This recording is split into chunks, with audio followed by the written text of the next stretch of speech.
Good morning, good afternoon, good evening, good night, good day to you. That's depending where you are in the world. I'm here live in London. I'm doing our nighttime devotion. We had a wonderful Sabbath. The title today, the devotional is called Conflict and Courage. The title today, Undernourished Souls. The scripture reading comes from Psalms 106, verses 13 to 15. They soon forgat his works. They waited not for his counsel, but lusted exceedingly in the wilderness, and tempted God in the desert. And he gave them their request, but sent leanness into their soul.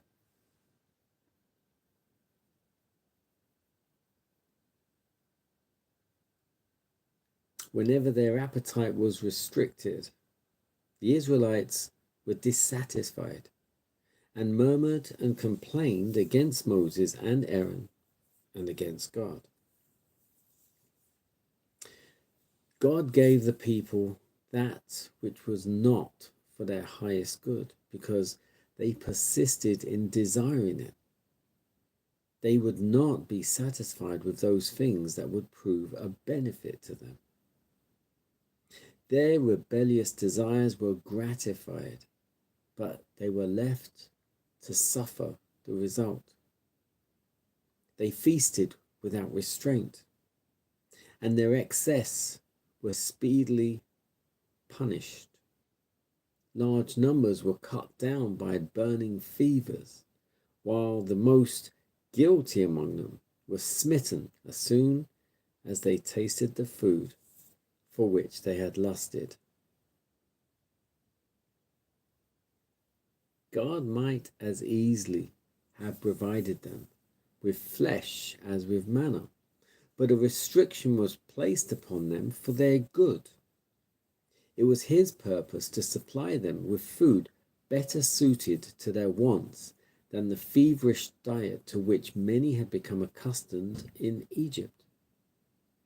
The perverted appetite was to be brought into a more healthy state, that they might enjoy the food originally provided for man, the fruits of the earth, which God gave to Adam and Eve in Eden.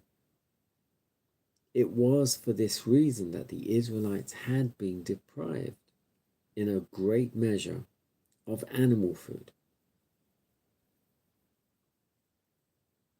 Satan tempted them to regard this restriction as unjust and cruel.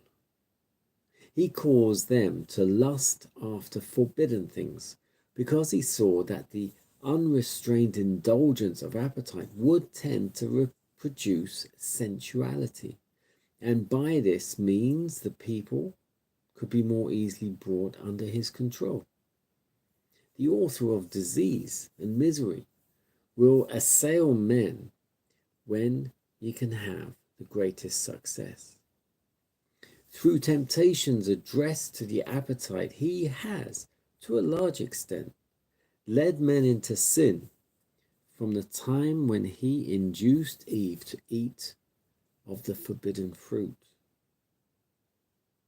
It was by this same means that he led Israel to murmur against God. Intemperance in eating and drinking, leading as it does to the indulgence of the lower passions, prepares the way for men to disregard all moral obligations. When assailed by temptation, they have little power of resistance.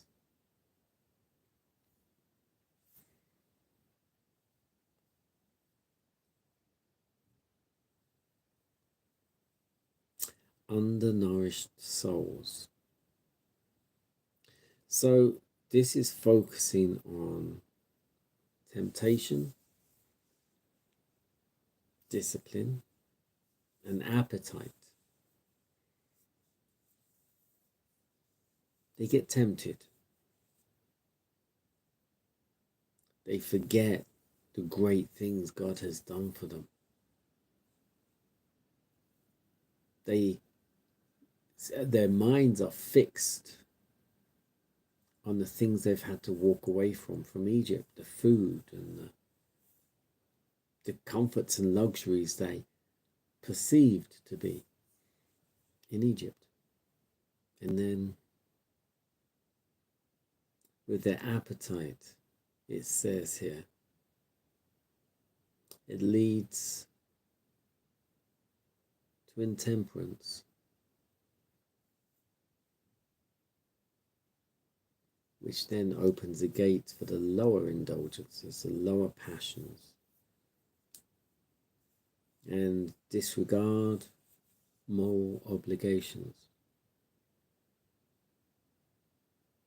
It's all about up here in your mind, how you think, where's your focus. If you focus on things that you haven't got, things others have, or things that you want that you shouldn't have,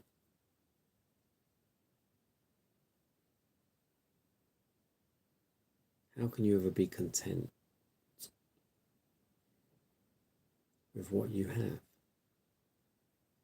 God supplies all your needs, not your wants. What you need is what you have. Don't be looking to what everyone else has. Be content with what you've got, your health. Whether it's good health or may not be the best, you still are alive, you are watching, you are hearing. You are living and breathing. And whatever you're going through right now is quite likely just for a time. And as the scripture says, joy comes in the morning. You're going through your night of wilderness or your night of perhaps suffering. Joy comes in the morning. Look forward to that morning. Stop murmuring, complaining, coveting. Everything you see here on social media, these people walking around doing all these holidays here, there and everywhere, or whatever they're doing. You don't have to be watching all that if it's going to affect you like that.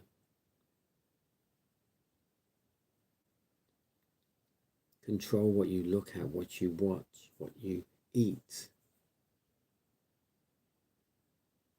You have to control your senses. Don't let your senses control you. God bless you.